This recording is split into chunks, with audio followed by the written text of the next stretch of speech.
heart of the kingdom of Ellaria, there lived a boy unlike any other. His name was Leo, and at 12 years old, his heart was already set on a grand adventure. You see, Leo wasn't just any boy. He was the son of Ellaria's greatest explorer, a man who had vanished years ago on a quest that bordered on mythosert for the Crystal of Time. They said this single gem held the power to command the very currents of past and future. For most, it was a legend. For Leo, it was a legacy. Every night, while the rest of Ellaria slept, Leo would pore over his father's maps and journals. These weren't just pieces of parchment. They were his only connection to the man he barely knew. The faded ink held tales of distant lands, forgotten ruins, and whispers of the crystal's hidden location. Leo traced the roots with his finger, imagining his father's footsteps, dreaming of the day he would follow them. He wasn't alone in these late-night studies. Perched on his shoulder, chattering away, was Pip, his mischievous and surprisingly talking squirrel friend. Pip was more than a pet. He was Leo's confidant, his partner in all things secret and adventurous. One particular night, the air in Leo's room crackled with a strange energy. He was studying a particularly ancient map, one his father had marked with cryptic symbols. Pip, ever the curious one, was trying to get a closer look at a drawing of a strange star-shaped flower. He leaned a little too far, his tiny paws knocking over a pot of glowing ink Leo used for his own cartography projects.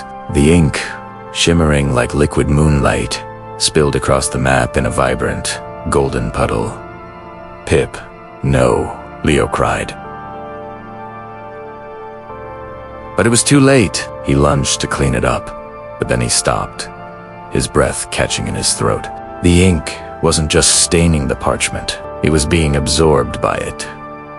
The lines on the map began to glow with the same golden light, pulsating like a heartbeat. The ink flowed through the drawn rivers and mountains, converging at the center of the map where a single, unmarked island lay. And then, new words, written in a language far older than Ellaria itself, began to form, burning themselves onto the surface. Leo and Pip huddled closer, their eyes wide with disbelief.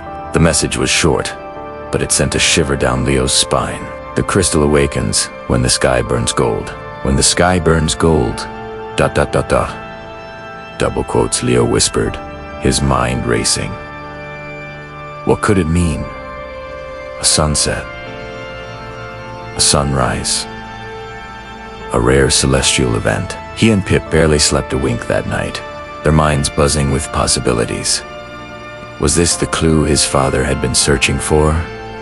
Was this the first step on his own great quest? The hours crawled by, each tick of the clock amplifying the anticipation that filled the small room. Leo clutched the map.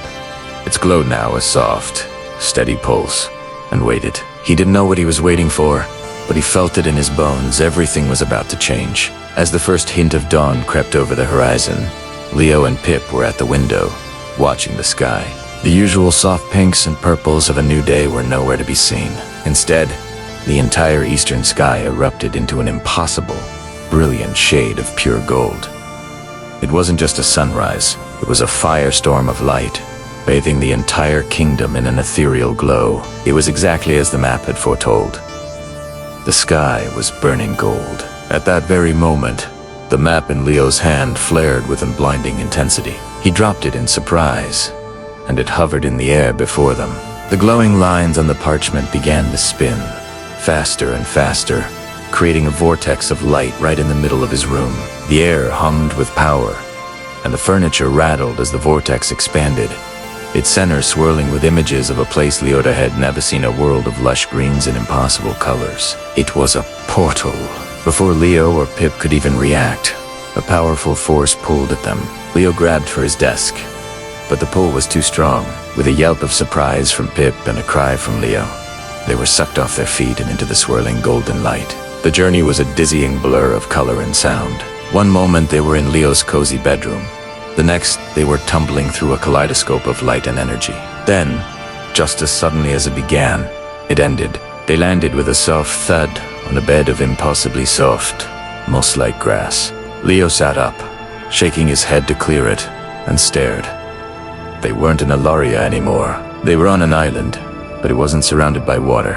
It was floating in the sky, adrift in a sea of clouds. Below them, other islands of all shapes and sizes drifted serenely. The air was warm and smelled of honey and rain. Enormous trees with luminescent bark towered over them, their canopies so dense they created a world of perpetual twilight. But the most incredible sight was the flowers. They were gigantic, some as tall as Leo himself, with petals that shimmered in every color of the rainbow. As Leo and Pip cautiously approached one, a large, bell-shaped bloom with a deep blue hue, it turned towards them. Two large leaves that looked suspiciously like eyes blinked open, and then it spoke. Its voice was like the gentle ringing of wind chimes.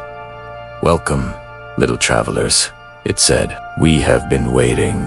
Leo and Pip were frozen in place, speechless. A talking squirrel was one thing, but a talking flower, this was beyond anything his father's journals had ever described. The flowers seemed to sense their shock and let out a soft, melodious laugh. "Do not be alarmed. This is the Sky Garden of Ethel, the first guardian of the path to the Crystal of Time. My name is Elaria." Another, larger flower, this one a vibrant sunflower, chimed in, its voice a deep, warm hum. "Only those with a pure heart and a courageous spirit can find their way here. The map Chosi, son of the explorer." Leo's heart pounded. "You knew my father?" he asked, his voice barely a whisper. Lilia's petals drooped slightly. "He passed this way many years ago. He was brave, just like you. But the path ahead is filled with trials. The crystal does not yield its power. Isali, the sunflower, whose name they learned was Soul, continued. The Crystal of Time is protected by 3 great trials. You have found your way to the first. To pass, you must prove your wisdom to us, the sentient flora of Ethel. We will ask you a single riddle. Answer correctly, and we will show you the way. Fail, and you will be lost in these sky gardens forever. Leo looked at Pip, who gave a determined squeak and nod from his shoulder. This was it. The first test. His adventure had truly begun. He took a deep breath, trying to calm his racing heart, and faced the giant flowers. He thought of his father, of his dream, and of the incredible, magical world he had just stepped into. He had to succeed. He had to know what happened to his father. He had to find the Crystal of Time. With a newfound resolve, he looked at Lilia and Soul and said, "I'm ready. Ask your riddle." The garden fell silent, and all the flowers seemed to lean in, waiting. Thank you so much for joining me on this first part of Leo and Pip's amazing journey. If you're as excited as I am to find out what the riddle is and what happens next, make sure to hit that like button and subscribe so you don't miss the next chapter of the Crystal of Time. We've got so much more adventure to come. See you in the next video.